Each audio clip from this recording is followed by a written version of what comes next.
Olá pessoal, tudo bem com vocês? Espero que estejam todos bem protegidos e bem aliviados, né? Com essa tensão reduzida aí. Muito bem, pessoal. Hoje nós vamos falar mais um pouquinho sobre processo civil, teoria geral dos recursos.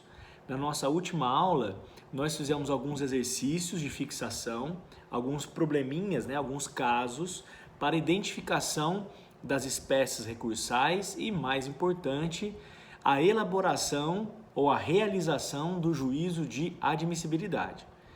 Isso porque na nossa última aula nós encerramos esse conteúdo dos requisitos de admissibilidade intrínsecos e extrínsecos.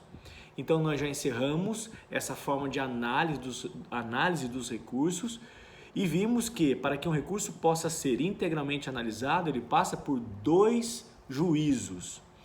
Um chamado juízo de admissibilidade, que se dá por meio de observação de alguns requisitos formais essenciais dos recursos, e um outro juízo chamado juízo de mérito, que só ocorre se concluído e positivo o juízo de admissibilidade.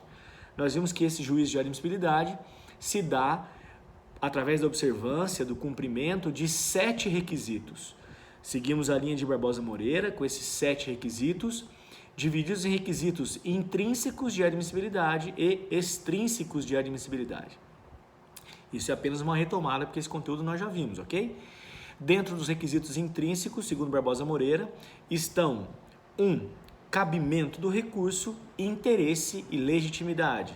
E dentro dos extrínsecos estão tempestividade, preparo, regularidade formal e inexistência de fatos extintivos ou impeditivos do direito de recorrer. Ok? Então, na nossa última aula, nós encerramos esse conteúdo e fizemos até um reforço através de exercícios de fixação.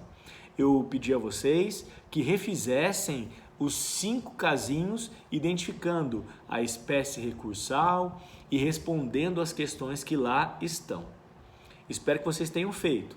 A partir de agora, nós iniciamos um novo conteúdo que, assim como o juízo de admissibilidade, é essencial dentro da teoria geral dos recursos. Esse nosso novo tema diz respeito aos efeitos dos recursos. Bom, nós sabemos que os recursos possuem características comuns, não é? E todos os recursos geram efeitos nas relações processuais, nas estruturas judiciárias e, obviamente, precisam ser estudados. Nós sabemos que, assim como acontece com o direito de ação, o direito de utilização dos recursos ou o direito do recurso também está, entre aspas, sujeito a produzir uma série de efeitos diferentes, conforme a natureza do recurso, conforme a sua estrutura. Nós temos hoje, basicamente, 6 efeitos para estudarmos, ok? Nesse primeiro vídeo, eu vou falar dos 2 mais usuais, dos 2 mais relevantes, que concentram com certeza um conteúdo mais denso, mais aprofundado. O que não quer dizer que sejam, entre aspas, mais importantes do que os outros que nós vamos estudar, ok? Muito bem, então vamos lá. Nós vimos que todo recurso tem a finalidade de provocar uma reapreciação do conteúdo decidido, daquela decisão proferida. Essa reapreciação pode ser para modificar, invalidar ou esclarecer a decisão. E nós vimos que, conforme esse objetivo, os recursos serão classificados e os recursos serão utilizados, não é? Conforme cada tipo de decisão. Muito bem. Se o propósito de qualquer recurso é a reapreciação, a reanálise, a nova observação sobre aquela decisão, é fato, é inevitável abordarmos que todo recurso indistintamente gera um efeito. Esse efeito, chamado efeito devolutivo, está presente em todos os recursos. Qualquer que seja a finalidade desse recurso, esse recurso tem, com certeza, o que nós chamamos de devolutividade. Que efeito é esse, pessoal? Bom, o efeito devolutivo é o efeito composto, trazido em cada recurso, que permite ou possibilita a reapreciação da decisão. Efeito devolutivo seria devolver ao Poder Judiciário a decisão, a mesma decisão, para uma reanálise. Bom, e dentro desse conceito de efeito devolutivo, devolver ao Poder Judiciário para uma reanálise, uma reapreciação, nós não fazemos distinção se essa devolução é para o mesmo órgão que proferiu a decisão ou para outro órgão. Neste momento do nosso conteúdo, isso não faz diferença com relação à devolutividade. O efeito devolutivo está presente em todos os recursos, quer sejam recursos de invalidação, quer sejam recursos de modificação ou de esclarecimento. Qualquer que seja a finalidade do recurso, necessariamente todo recurso devolve ao Poder Judiciário ou ao próprio órgão ou a outro órgão a possibilidade de reapreciação da decisão proferida. Ok? Então, efeito devolutivo, qualquer recurso vai conter, porque qualquer recurso traz essa possibilidade de reapreciação da matéria. Ok? A apelação tem? Tem. A apelação tem, todos os agravos tem, o embargo de declaração tem, o recurso especial extraordinário, o recurso ordinário, todos eles têm efeito suspensivo, porque devolvem ao Poder Judiciário a apreciação da matéria decidida ou da decisão recorrida, ok? Qualquer que seja a natureza do recurso ou a sua finalidade. Muito bem. Bom, esse primeiro efeito é um efeito basicamente tradicional. Não há um recurso que não devolva ao Judiciário a possibilidade de reapreciação. Mesmo os embargos de declaração devolvem ao próprio decisor, ou juiz, ou relator, ou decisor, enfim, a possibilidade de reapreciação da matéria. O segundo efeito que nós vamos analisar nesse vídeo é um efeito fundamental para a nossa compreensão e para a nossa sequência na vida prática, nos estudos, enfim. A segunda forma de analisar os efeitos recursais diz respeito com relação à eficácia da decisão. A partir de qual momento uma decisão passa ou passaria a produzir efeitos. Muito bem. Nós já conversamos um pouco sobre isso durante as nossas aulas presenciais. Quando falávamos da teoria geral dos recursos, em outros pontos, eu disse a vocês que a ideia inicial do legislador de 2015 era retirar efeito suspensivo dos recursos em geral. Isso quer dizer o quê? A ideia do legislador era estabelecer a eficácia imediata das decisões. Isso quer dizer que, uma vez proferida uma sentença, por exemplo, mesmo que alguém recorresse ao tribunal, a decisão estampada, o conteúdo daquela sentença produziria efeitos imediatamente. Eu disse a vocês que essa ideia inicial do legislador acabou caindo por terra e o efeito suspensivo acabou prevalecendo, mas em apenas um recurso como regra. Vocês vão se lembrar das nossas máximas, não é? Primeira máxima. Efeito suspensivo. A apelação tem, excepcionalmente pode não ter. Então, primeira máxima. Efeito suspensivo. A apelação tem, excepcionalmente pode não ter. Segunda máxima. Efeito suspensivo. Os outros recursos não têm e excepcionalmente poderão ter. Segunda máxima. Efeito suspensivo. Os outros recursos não têm e excepcionalmente poderão ter. Ok? Eu sei que está repetitivo, eu sei que nós já falamos bastante sobre isso, mas agora é o momento da gente tratar de fato do que é efeito suspensivo. Bom, o efeito suspensivo é a qualidade do recurso, o efeito do recurso que suspende a efetividade da decisão recorrida. Isso quer dizer que, uma vez que seja atribuído efeito suspensivo a um recurso, ou seja utilizado um recurso com efeito suspensivo, o conteúdo da decisão recorrida ficará sem eficácia por enquanto. Terá eficácia suspensa enquanto não decidido o recurso ou cassado eventual efeito suspensivo. O que isso quer dizer então, pessoal? Que o efeito suspensivo é o efeito do recurso que suspende a eficácia da decisão recorrida. Como regra, só a apelação tem efeito suspensivo. Excepcionalmente, não terá. Como regra, os outros recursos não terão efeito suspensivo. Excepcionalmente, conforme o risco de dano irreparável, conforme a natureza, a urgência, poderão ter concedidos excepcionalmente esses efeitos de suspensão ou efeito suspensivo. Tudo bem? Então, esse é o conceito de efeito suspensivo. O ideal era que nenhum recurso tivesse, o ideal inicial do legislador é que nenhum recurso tivesse. Mas a apelação é o único recurso que, como regra, contém esse efeito suspensivo. Quem diz isso é o artigo 1012 do Código de Processo Civil. E diz lá, a apelação tem efeito suspensivo. O que isso quer dizer?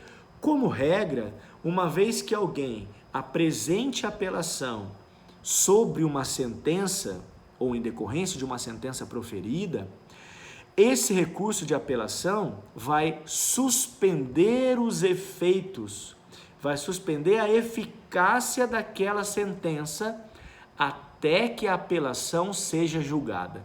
Essa é a regra. Por que desse efeito suspensivo como regra? Porque, a rigor, quando nós falamos do efeito suspensivo, nós estamos agindo com cautela.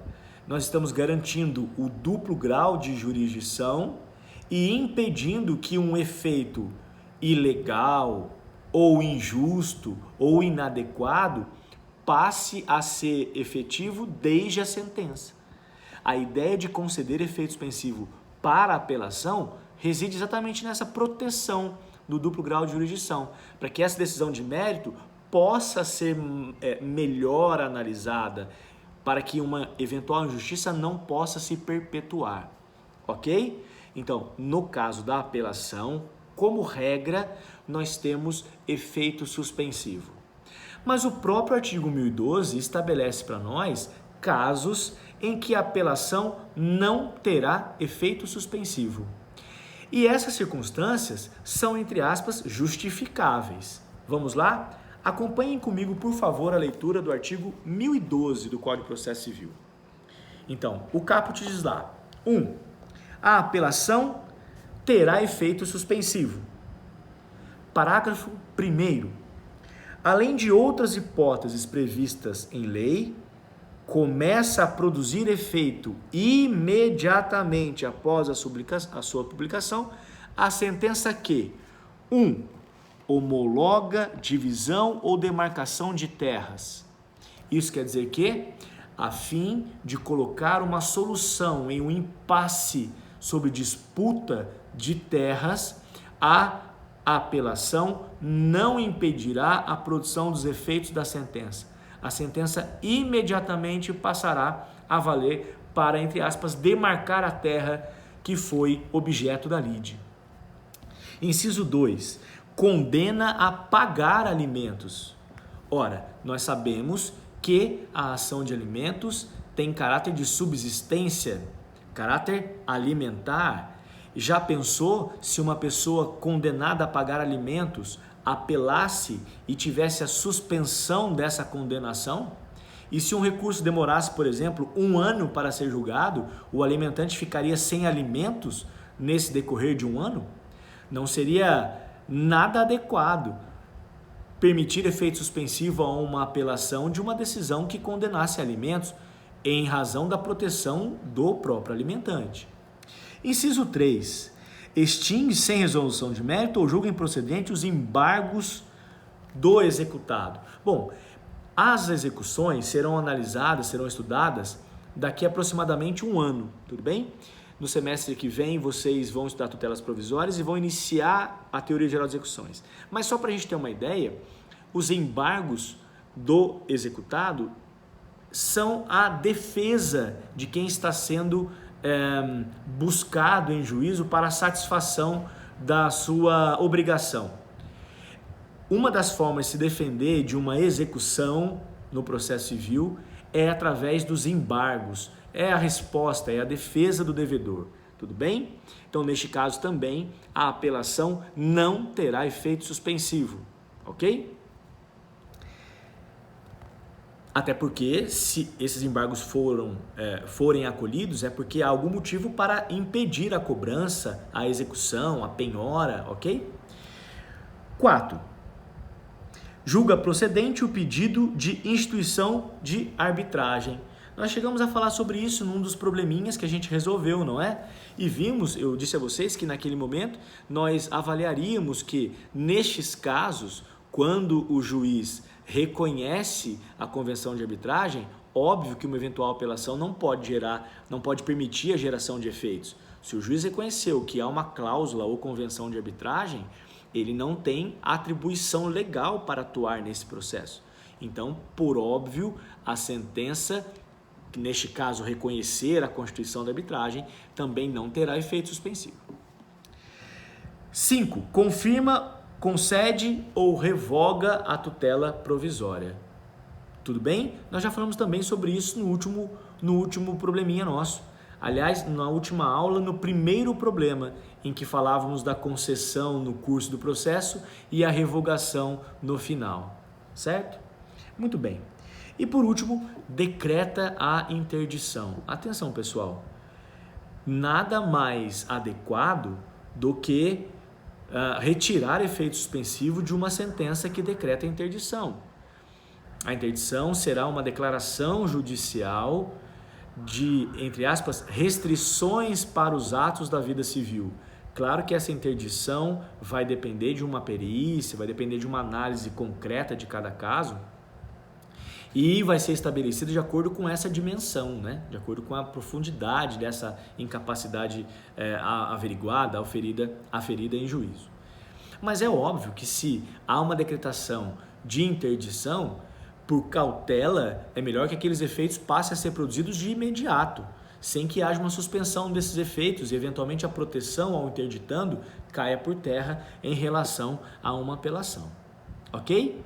Então, o artigo 1012 estabelece que a apelação terá efeito suspensivo e diz que, além de outros casos previstos em lei, nessas hipóteses dos incisos do parágrafo 1º, não haverá efeito suspensivo. Ou seja, essas hipóteses dos incisos do parágrafo 1º do 1012 são as exceções ao efeito suspensivo da apelação. A apelação, como regra, terá efeito suspensivo. A rigor, vocês vão ouvir muito a expressão de que a apelação será recebida no seu duplo efeito. Que duplo efeito é esse? É exatamente a conjunção do efeito devolutivo, que assim como todos os recursos, a apelação também tem, e o efeito suspensivo, que é a regra da apelação.